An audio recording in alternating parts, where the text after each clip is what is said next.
Então é isso, pessoal, passando aqui mais uma vez no Sertão Cósmico e dessa vez para a gente conversar, trocar uma ideia sobre O Jogador. Novamente aqui Dostoiévski fazendo companhia a gente. O último vídeo aqui do canal foi sobre Noites Brancas. Eu aproveitei o hype aí do autor e emendei a leitura de O Jogador, que foi surpreendente, já digo de passagem. E esse livro ele já é interessante no sentido que ele vem depois do Crime e Castigo. Lá no vídeo do Noites Brancas eu digo que eu tenho uma relação muito interessante com o Crime e Castigo, por causa que foi o título que foi um divisor de águas na minha vida como leitor, porque foi o livro que eu encarei, né? Foi esse clássico que quebrou as minhas amarras, né? E esse medo que muita gente tem, né? E esse medo ele vem porque o livro ele é vendido como se fosse essa estrada, né? Muito esburacada, onde você vai ter esse trabalho, mas acho que é gratificante. No meu caso foi uma experiência incrível ler o Crime e Castigo naquele momento, não sei o certo aqui o ano, mas naquele ano em si foi um divisor de águas para mim. E aí a gente chega até O Jogador. O Jogador é aquele tipo de livro que ele já chega para você, você já sabe algumas coisas que a gente fica ali dentro não só das notícias, mas vendo resenhas e tal. E de vez em quando a gente se pega de lado, né? Assim, algumas informações. E O Jogador é aquele que o pessoal sempre dizia: não, aí o Dostoiévski vai falar sobre o vício que ele tinha nos jogos, né? Nesses bingos da vida. Só que o livro vai muito além disso. Ele tem todas essas camadas do vício. A gente está falando, eu gravo esse vídeo em 2025 e a gente passa por essa pandemia relacionada ao vício no jogo, que acho que abre várias portas interpretativas, o que faz com que a pessoa se vicie nesse ato do jogo. Então tem coisas que vão desde a classe social da pessoa, esse lance de você achar que sua vida pode mudar de um segundo para o outro. Só que é aquela coisa, né? É 50-50. Você pode tanto dar certo como não. Então é um assunto que nos dias de hoje é uma parada que vale muito a pena ler o livro e a gente refletir para os nossos dias atuais. É uma parada muito, mas muito triste, mas a gente vê que é uma coisa que já tá fazendo parte do nosso social. A galera já tá, né, o governo tá colocando algumas regras aí, com lance de imposto, esse tipo de coisa. Eles estão pagando porque tá valendo muito a pena. Já infestou o esporte como um todo. Talvez 80% do futebol hoje o patrocinador master é uma bet ou alguma casa de aposta. Enfim, isso tudo para dizer que o livro do Dostoiévski, além de tudo, além disso, dessa reflexão, a gente ainda vai ter uma criação, uma desenvoltura dos personagens bastante interessante. Então eu fui pego de surpresa por causa que eu pensava que era uma não sei nem se existe isso, mas uma semi-autobiografia. Mas não, Dostoiévski ele cria um enredo. E no começo a leitura para mim ela não foi fluida, porque acho que qualquer livro desses, que principalmente os russos, né, devido aos nomes, você vai interagindo aos poucos, pegando ali o jeito, a maneira de escrita, a narrativa, as pronúncias dos nomes. E assim, eu não me apego muito, eu tento sempre ir tentando levar a leitura para frente, porque eu quero me adaptar o mais rápido possível. E aqui no Jogador eu tive essa dificuldade no início, mas depois eu entendi de certa forma o que estava se passando. Então aqui a gente acompanha o nosso protagonista chamado Alexei Ivanovich, e ele é aquele tipo de servo, não sei, ele faz parte de uma família. Essa família, nessa mesma casa, a gente não entende muito bem se é nos fundos ou se faz parte ali da mesma rua, tem uma casa de jogos. E a gente aos poucos vai entendendo a rotina dessa família, o lance das classes sociais. Eu acho que é um livro que o Dostoiévski ele não se apega aqui como em outras obras dele, ele não se apega muito aqui ao lance, né, da religião, da moral. Então aqui tem mais esse lance de você entender uma divisão de classes dentro dessa narrativa que ele vai fazendo, mostrando a rotina dessa família. E eu fui pego de surpresa porque quando eu soube que era a partir disso, dessa rotina da família, a partir dos olhos desse cara, que ele é meio que o bombril ali, ele faz tudo, né? Ele fosse um empregado dessa galera. E aí a partir disso tem esse background do jogo que vai aos poucos fazendo parte da rotina daquela família. Então assim, esse personagem, ele é um personagem bem incrível. A gente fica dentro do ponto de vista dele, e dentro dessas relações é o que eu acho que o Dostoiévski ele se destaca. Então, como eu falei, no livro a gente tem essas duas camadas de história: o cotidiano dessa família, e ao mesmo tempo quando um desses vai ali para a casa de jogos, né? E aí vem um pouco da autobiografia do Dostoiévski. Ele, na vida real, ele ficou realmente viciado na jogatina, e é impressionante, é simplesmente impressionante quando aqui na narração ele narra a cabeça, né, do jogador, como ele pensa quando ele está de frente ali na determinada mesa, né, seja ali no preto, no vermelho, no par, no ímpar. Então tem todo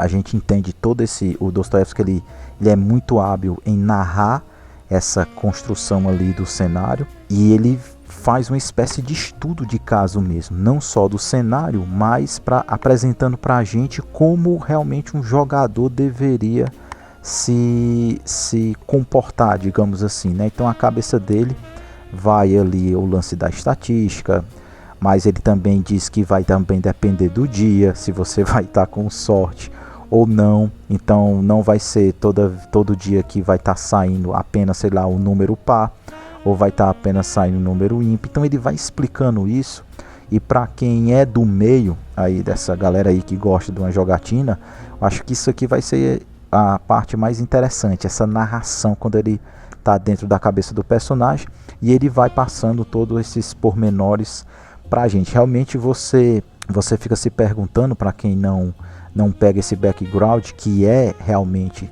tirado da vida dele, né? Que ele foi viciado, como eu falei, e todas essas informações, a gente pegando alguns vídeos, algumas informações aqui na internet, e a gente vê que tá naquela biografia que eu namoro ela há muito tempo para tentar adquirir. Mas assim, a cada novo livro do Dostoiévski a gente vê que ele é uma personalidade que teve, né, a história de vida dele é uma biografia que é muito interessante.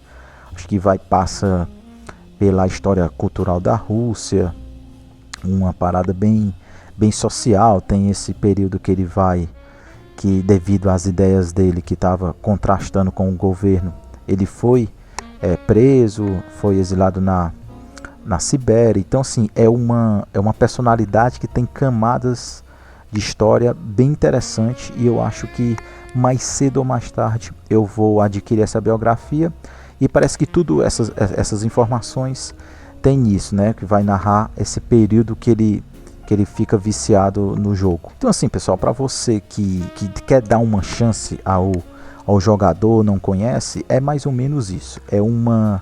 Essa história, como eu falei, de duas camadas de ponto de vista, né? Essa da família e essa da jogatina.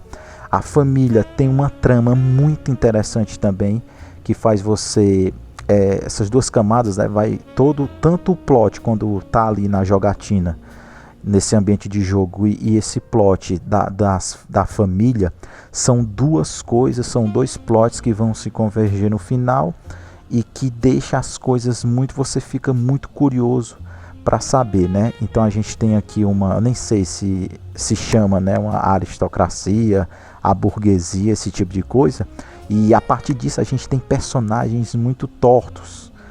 E o Dostoiévski, ele narra isso, né, como se a classe média alta, digamos assim, tem as suas ironias, tem os seus defeitos como qualquer outro, e tem aqui a parada da ganância, né? Não só no jogo aqui, mas tem a parada, como eu falei, dessa trama familiar que está acontecendo ali. Tem uma briga relacionada ao dinheiro, que deixam as coisas bem interessantes. Então, a maneira como ele narra cada personalidade. Então tem um francês, tem o próprio dono ali, que é o rei do que ele chama, né, do estabelecimento. Então parece que de alguma forma o Dostoiévski, ele quer criticar, além disso, desse comportamento das classes sociais, mas como cada um ali na Europa daquele tempo se comportava. Então assim, há com certeza alguém que estuda isso e vai pegar, né, que cada personagem que tem ali ele está se referindo a algum tipo de comportamento daquele período. Outra coisa que se destaca nesse livro aqui do Dostoiévski é um pouco do tom cômico, né? Tem a chegada aqui da família, né? Tem a chegada de uma avó que mora em outro lugar, e as passagens quando essa personagem tá sendo aqui descrita são bem legais, são bem interessantes, e você é incrível, né? Porque o Dostoiévski também tem, a gente vê que ele se sai bem até nessa parada, mostrando um pouco de um tom cômico, e ao mesmo tempo você fica refletindo sobre esse tipo de comportamento, porque é uma virada de chave aqui na narrativa quando essa avó chega na casa, né, da família. Então quando ela chega, tem toda uma virada, não só na narrativa, porque o pessoal da família ali é meio que pego de surpresa, e tem essa parada também do tom cômico. Então aqui a gente vai encontrar um Dostoiévski navegando desses tons um pouco. Quando eu digo um tom cômico da comédia, não é que é uma piada, não, é porque assim, a partir da situação o negócio fica cômico e você fica, poxa, o Dostoiévski, ele é grande até nisso também. Então eu até anotei aqui, né, que a gente reflete sobre o dinheiro, sobre a moral, né, sobre, como eu já falei, sobre classes sociais, mas diferentes, né, diferente de outras obras do autor. Aqui a gente não temos um argumento muito denso, muito num afundo mais psicológico, né? Então assim, questões como religião, filosofia,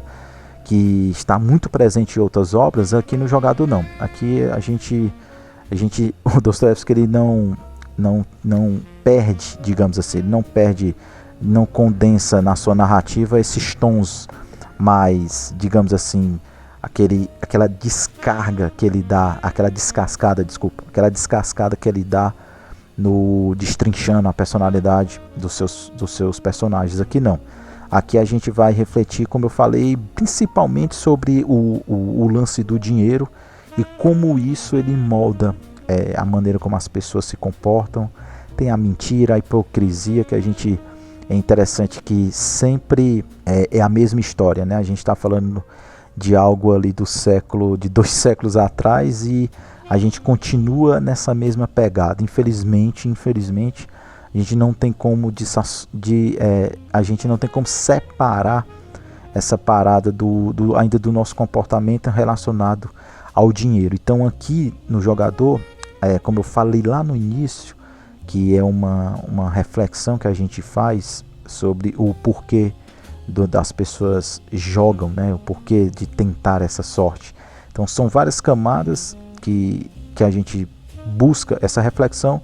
O Dostoiévski, ele fala isso aqui com essa parada das classes sociais, como eu já falei, pegando ali dentro da família, né? Um cara que está apaixonado pela filha de um cara, e esse cara é um francês e aquele outro é da Inglaterra, e aí a partir disso ele vai explicando o comportamento dessa galera e, claro, fazendo uma autorreflexão sobre o comportamento dos russos.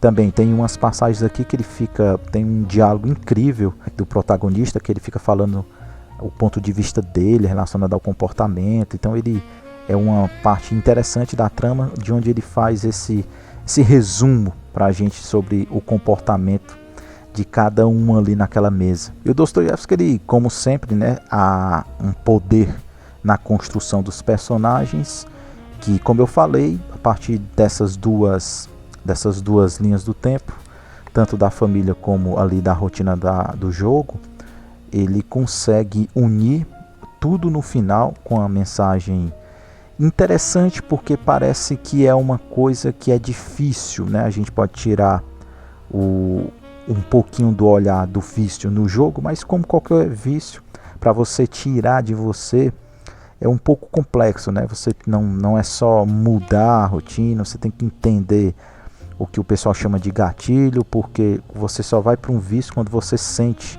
alguma coisa, uma falta, enfim, é uma parada bem interessante que é trabalhado aqui demais no jogador. Então, mais uma vez, a gente faz a pergunta, o jogador é uma excelente porta de entrada para o Dostoiévski?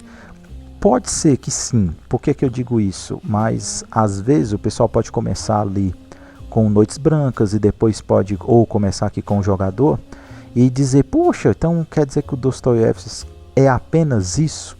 E acabar deixando de lado, né? Então a gente sabe que o Dostoiévski tem essa virada narrativa, né?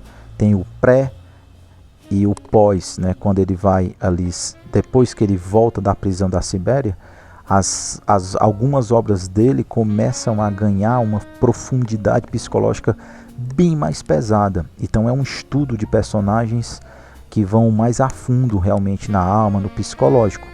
Assim, é o caso aqui do jogador? Não é. Então a gente, às vezes, a pessoa lê o Noites Brancas ou lê aqui o jogador e acaba, sabe, desistindo de ir para Um Crime e Castigo, os Irmãos Karamazov, e por aí vai, entendeu? Então, assim, o que é que eu digo? Eu acho legal, eu estou fazendo um pouco isso, né? Eu comecei com Crime e Castigo, me apaixonei, mas se eu pudesse realmente indicar alguém a fazer uma espécie de trilha, assim, a pessoa faz o que ela bem achar melhor, mas começar com essas obras, quando eu falo aqui de pequenas, é no sentido de realmente de quantidade de páginas, para você realmente pegar o ritmo do autor e aí você meio que ir subindo. Então, sei lá, um excelente caminho é esse, fazer ali a leitura do Noites Brancas, depois você pode ler o jogador e aí você pode partir para um Crime e Castigo e a partir daí você se situar, porque o Crime e Castigo é uma obra um pouco mais extensa, né? Passa ali das suas 600 páginas, então é uma leitura mais de fôlego. Então, para a pessoa, às vezes, pelo medo e pelo tempo, pelo tamanho da obra, acaba, né, desistindo. Então, acho legal pegar essas obras um pouco mais, digamos assim, mais leve no sentido de tamanho, mas que tem uma qualidade narrativa incrível. Dostoiévski, um dos meus autores, já é um dos meus autores favoritos, e aos poucos a gente vai trazendo aqui para vocês. Eu, depois da leitura do jogador, novamente eu dei uma pesquisada e relacionado a filmes que talvez o jogador serviu de inspiração.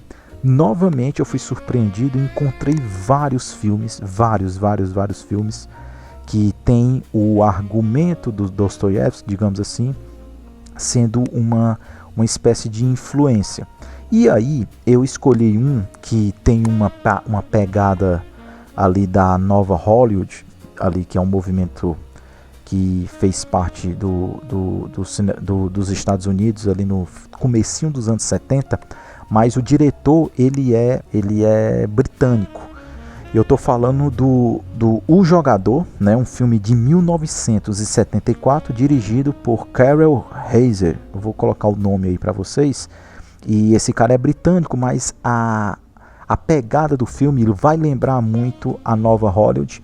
E eu escolhi esse porque é um filme que é estrelado pelo James Caan e ele é muito, ele é muito bem classificado. Então eu notei que ele, depois que eu li a sinopse, eu notei que ele consegue resumir de alguma forma os elementos que a gente discute, que a gente leu no livro. E é interessante porque o protagonista aqui, né, interpretado pelo James Caan, ele é um professor de português, né, que no caso lá é o inglês. Ele é um professor de língua inglesa e nas aulas dele ele fica citando vários autores e tem ali uma passagem que ele cita o próprio Dostoiévski. É um filmaço, que ele vai te prender pelo plot, ele vai te prender porque a atuação do James Caan ela é muito legal, e é bem interessante você assistir ele logo após você ver o trabalho, entre aspas, né, psicológico que o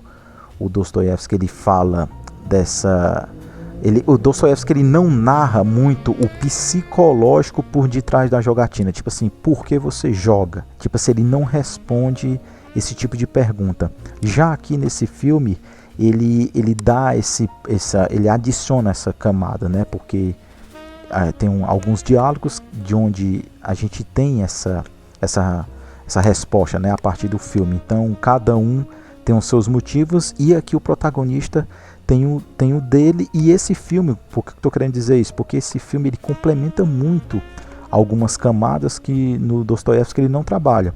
O Dostoiévski ele faz mais, como eu falei, essa narração do ambiente, a cabeça do jogador relacionado ao jogo, mas ele não responde o porquê disso, né? Como eu falei, há muitas camadas mesmo, que vai desde lance social, capitalismo, a falta, a sua vida pode mudar ali, o lance do fácil ou não, né? Pode ser destruída, como é esse caso aqui. E tanto o livro eu até classifiquei como uma espécie de novela tragédia, e aqui no filme também não é diferente. O legal que aqui no livro o Dostoiévski ele trabalha um cara que no lance da classe social ali da família, ele é como se fosse o último, né? Praticamente, ele é o cara que está lá na sarjeta. Não é à toa que tem uma protagonista na qual praticamente quase todos os protagonistas estão querendo se casar com ela, e ele é apaixonado por ela, e ele fica narrando, né? Poxa, como eu sou pobre, como eu sou isso e aquilo, talvez você nunca tenha olhado para mim. Então é outra camada do livro que é muito interessante. Aqui no filme ele muda um pouco disso, porque o cara, assim, ele não está passando necessidade, porque ele tem um salário dele. A gente vê um pouquinho da rotina dele ali na família. A família também tem as suas condições, entre aspas, né? Condições assim, não estão morrendo de fome. É isso que eu estou querendo dizer. Não é um protagonista que está saindo da sarjeta. Então, assim, ele é um cara, um professor, intelectual. Ele sabe muito bem o que ele está fazendo e o porquê. E o filme ele trabalha muito esse psicológico, né, do cara. E às vezes é interessante, né, porque a mensagem do filme vai exatamente nisso, né, o porquê você joga, né, e o protagonista tem umas respostas incríveis relacionado a isso, e você começa a entender, né, que às vezes, aqui como eu falei, o Dostoiévski ele separa muito esse lance, né, tipo, da estratégia e tudo mais. Porém, há momentos que é simplesmente ali no modo aleatório, e para você sentir essas emoções. E essas emoções é o que o protagonista aqui no filme ele passa pra gente. E assim, a narrativa assim incrível, os anos 70 mostrando mais uma vez que o cinema tem essa, tipo assim, tem o seu, ele tem um tom de ar cult, assim, né, a maneira como é filmada, a fotografia e tal, como eu falei, as atuações são belíssimas, e o final é ainda mais interessante, né, porque ele abre mais uma camada para você entender, tipo, o porquê que ele joga. E talvez o sentido não seja nem no lance de ganhar ou perder, tá? Em outras emoções e outras sensações que estão ali nas entrelinhas, que a gente assim não consegue enxergar, e muitas vezes a gente não entende. Então, assim, é um complemento incrível esse filme, O Jogador, The Gambler, o título original, dirigido pelo Carl Hayes. E assim, complemento incrível para quem leu aí O Jogador. Fica a minha dica também desse filmaço, beleza? Vem mais Dostoiévski por aí. É incrível assim a companhia que esse cara faz pra gente, e as camadas interpretativas. Não sei se alguém ficou, né, até esse minuto do vídeo, mas é isso. Para quem ficou, o meu forte abraço, e eu espero voltar o quanto antes para mais uma dica aqui no Sertão Cósmico, beleza? Valeu!